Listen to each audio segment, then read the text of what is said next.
Friends नमस्ते, मैं मंजू पांडे अपने यूट्यूब चैनल में आप लोगों का स्वागत करती हूँ। एक सोहर का उठान गीत सुनाने चल रही हूँ।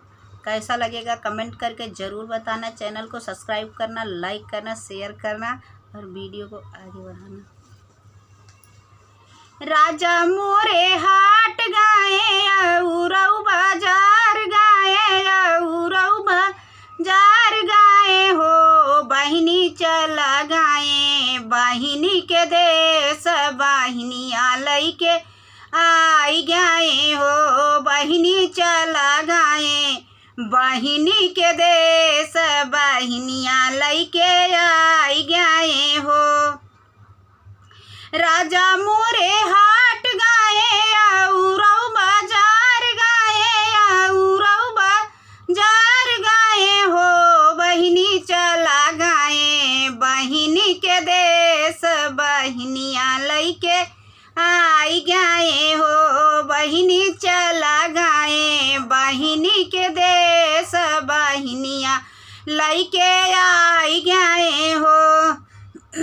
दुआर से ननदी आई आचारा उड़ावत आई, आचारा उड़ावत आई हो, भौजी तो हरे रा सोइया रोटिया हो तई हम के खियाई देती हो, भौजी तो हरे रा सोइया रोटिया हो तई हम के खियाई देती हो, भौजी तो हरे रा सोइया रोटिया हो तई हम का खियाई देती हो।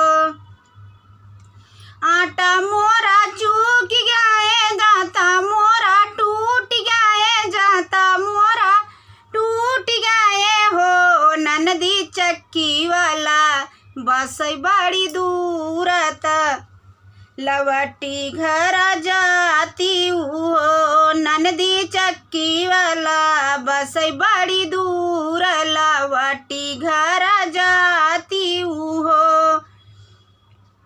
दुआरे से ननदी आई आचरा उड़ावत आई, भौजी बोलावत आई, भौजी बोलावत आई हो, भौजी तो हरे घर में होते पानी आता हम पियाई देती हो, भौजी तो हरे घर में होते पानी आता हम पियाई देती हो।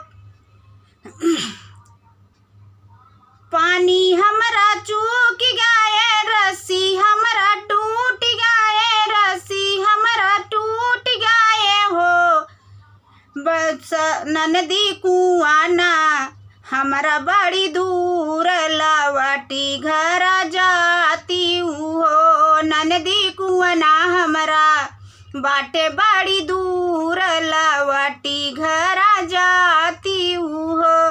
पानी हमरा चूक गवा, रस्सी हमरा टूट गवा, रस्सी हमरा टूट गवा हो, ननदी कुआना बाटे बड़ी दूरी लवटी घर जाती हो, ननदी कुआना बाटे